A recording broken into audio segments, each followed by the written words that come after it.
Everyone, welcome to my YouTube channel.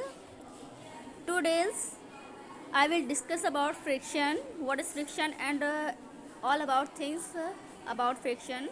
In this video, I will discuss more many things like force of friction, factors affecting friction. Okay, so never miss this video. Let me start. This video is related with chapter 12 friction and this is for class 8th student. Now let me start this video. First of all, we will discuss about what we had learned about friction. Okay, then we have discussed in previous chapter that a rolling ball slows down and stop after some time. देखिए हम लोग last chapter में पढ़ चुके हैं कि अगर कोई भी रोलिंग बॉल क्या कर रहा है, रोल कर रहा है, मींस मूव करता हुआ कोई बॉल है तो वो कुछ समय बाद रुक जाता है ना। अगर कोई बॉल लुढ़कता हुआ जा रहा है तो कुछ समय बाद रुक जाएगा। Similarly if you stop pedalling a cycle it slows down and ultimately stop. और इसी तरह से अगर आप किसी चलती हुई साइकिल को रोकेंगे तो वो थोड़ा समय के बाद रुक जाती है ना। Also rolling balls covers longer distance on a smooth surface than a grassy lawn that is rough surface. हम लोगों को पता है अगर आप रोलिंग बॉल को एक स्मूथ सरफेस पर यानी पक्के फर्श पर अगर आप रोल करेंगे तो वो ज़्यादा डिस्टेंस कवर करेगा, है ना।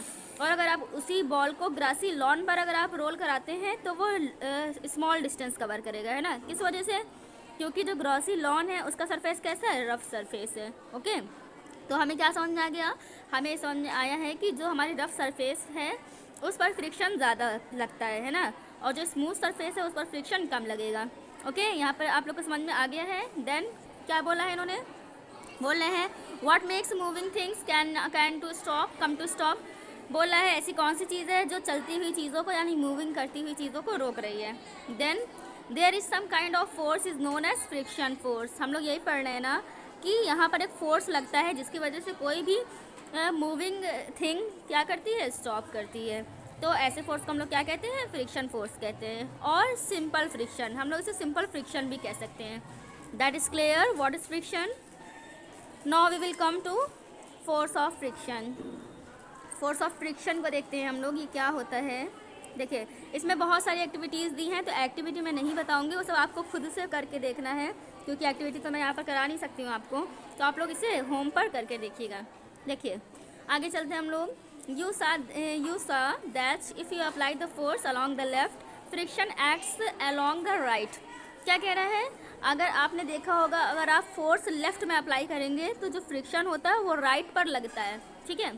If you apply the force along the right, अगर आप फोर्स लेफ्ट राइट में अगर आप फोर्स लगा रहे हैं, फोर्स को राइट में अप्लाई कर रहे हैं तो फ्रिक्शन कहाँ लगेगा, लेफ्ट में लगेगा। यानी कि हमें यहाँ से ये समझ में आया है कि जो फोर्स हमारा होता है वो फ्रिक्शन के अपोजिट ही होगा, ठीक है। या फिर आप ये कह सकते हैं कि जो फ्रिक्शन होता है वो हमारे अप्लाई फोर्स के अपोजिट होता है। Now clear. Next, in both cases the force oppose the motion of the book, है ना। अब आप एक्टिविटी पढ़ेंगे तो एक्टिविटी में यही किया गया है, एक तरफ से फोर्स लगा रहे हैं तो दूसरी तरफ से फ्रिक्शन लग रहा है। तो हमें क्या समझ में आ गया? हमें ये समझ में आ गया है जो फ्रिक्शन होता है वो फोर्स को अपोज करता है। Okay, then the force of friction always oppose the applied force. Now clear. Now come to the factors affecting friction. कौन कौन से फैक्टर्स हैं जो फ्रिक्शन को अफेक्ट करते हैं? मैंने पहले ही बताया है, इसमें बहुत सारी एक्टिविटी है, वो सब आपको करके देखना है और बहुत ही अच्छी है, आप लोग को मिस नहीं करना है इसे। हम लोग आते हैं स्प्रिंग बैलेंस। स्प्रिंग बैलेंस में किस तरह वर्क होता है, देखिए स्प्रिंग बैलेंस आपने देखा भी होगा, कुछ चीज़ों को नापने के लिए इसका यूज़ किया जाता है। जैसे आप गैस सिलेंडर लेते हैं घर में तो ये हुक वाला ये लोग लेकर आते हैं, जिससे क्या किया जाता है, सिलेंडर के जो हमारा वेट होता है उसे मेज़र किया जाता है ना। तो ये स्प्रिंग बैलेंस है। देखिए इसमें क्या करना है आपको, पहले हम लोग पढ़ लेते हैं क्या spring balance. Then spring balance is a device used for measuring the force acting of an object, ठीक है। स्प्रिंग बैलेंस एक ऐसा ऑब्जेक्ट है जिसके थ्रू हम लोग क्या मेज़र कर सकते हैं, किसी फोर्स को मेज़र कर सकते हैं। It consist of a coiled spring which get stretched when a force is applied to it. क्या कह रहा है? कह रहा है इस इंस्ट्रूमेंट में एक स्प्रिंग लगी होती है, कॉइल्ड स्प्रिंग लगी होती है, जिससे जब हम लोग क्या करते हैं, फोर्स लगता है तो ये खींचते लगती है, ठीक है। जब भी कोई फोर्स अप्लाई होता है तो स्प्रिंग क्या होती है, स्ट्रेच होने लगती है। तो इससे हमें पता चलता है कि इसमें कितना फोर्स लगा हुआ है। Okay, now come to the friction. What is friction and what will happen when friction is applied.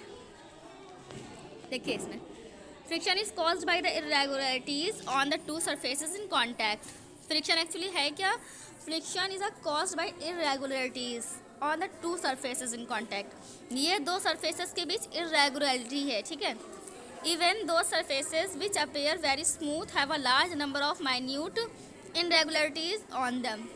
कह रहा है अगर कोई ऐसी सरफेस है जो कि स्मूथ है तो उस पर कितनी इरेगुलरिटी रहेगी? बहुत ही कम, बहुत ही माइन्यूट रहेगी, ठीक है। जितना ज़्यादा फ्रिक्शन उतनी ज़्यादा इरेगुलरिटीज़, और जितना कम फ्रिक्शन उतनी ही कम इरेगुलरिटीज़ होगी। क्लियर हुआ? Irregularities on to surfaces lock into one another. क्या कह रहा है? ये इरेगुलरिटीज़ क्या करती हैं? एक दूसरे को आपस में इंटरलॉक कर लेती हैं, okay. When we attempt to move any surface, we have to apply a force to overcome interlocking. When we attempt to move any surface, क्या करते हैं? जब हम इसे मूव कराना चाहते हैं किसी सरफेस पर, तो हमें क्या करना पड़ता है? We have to apply a force, तो हमें फोर्स अप्लाई करना पड़ता है, ओके। इंटरलॉकिंग के अगेंस्ट हमें क्या करना पड़ेगा? एक फोर्स अप्लाई करना पड़ेगा, जिससे कोई भी इस पर कोई भी जो हमारी चीज़ है वो मूव कर सकें। क्लियर हुआ? ओके। देन क्या हो गया? हम लोग को पता हो गया यहाँ से कि the force of friction is greater if a rough surface is involved. अगर कोई हमारी रफ सरफेस है तो फोर्स हमें क्या करना पड़ेगा? ज़्यादा अप्लाई करना पड़ेगा ना। तो यहीं पर ये लिखा हुआ है then force of friction is greater if a rough surface is involved. अगर सरफेस रफ होगी तो हमें फोर्स ऑफ फ्रिक्शन ज़्यादा लगाना पड़ेगा। Now clear? Now come to the next point. We see that the friction is caused by the interlocking of irregularities in the two surfaces. अभी हम लोग ऊपर पढ़कर आ रहे हैं कि जो हमारा फ्रिक्शन है किसकी वजह से है? दो सरफेसेस के बीच इंटरलॉकिंग की वजह से है, okay. It is obvious that the force of friction will increase if the two surfaces are pressed harder. क्या कह रहा है? कह रहा है कि एकदम जाहिर सी बात है, अगर क्या होगा? फ्रिक्शन कब इंक्रीज होगा? जब दोनों सरफेस हार्ड हो, ठीक है। तो यहाँ पर काफ़ी सारी एग्जाम्पल्स दिए हुए हैं, आप इसे पढ़िएगा। हम लोग नेक्स्ट पॉइंट पे आते हैं, फ्रिक्शन अननेसेसरी इविल। ये भी बहुत ही इंपॉर्टेंट चीज़ है। देखिए इसमें आपको पढ़ना क्या है। एक्टिविटी मैंने फिर से यही बोला है, आपको करके देखना है एक्टिविटी, इसमें मैं नहीं बताऊंगी कुछ भी। आप ये देखिए इसमें, if an object start moving it would never stop if there were no friction. देखिए फ्रिक्शन क्यों ज़रूरी है? फ्रिक्शन इसलिए ज़रूरी है, अगर फ्रिक्शन ना होता तो कोई भी रोलिंग चीज़ कभी भी रुकती ना, है ना। रोल करती जाती और पता नहीं कहाँ पहुँच जाती, हम लोगों को भी नहीं पता ना। तो क्या है, मीन्स ये है कि फ्रिक्शन बहुत ही ज़रूरी है। अगर फ्रिक्शन ना होता तो रोलिंग बॉल कभी भी क्या होती? स्टॉप ना करती, ओके।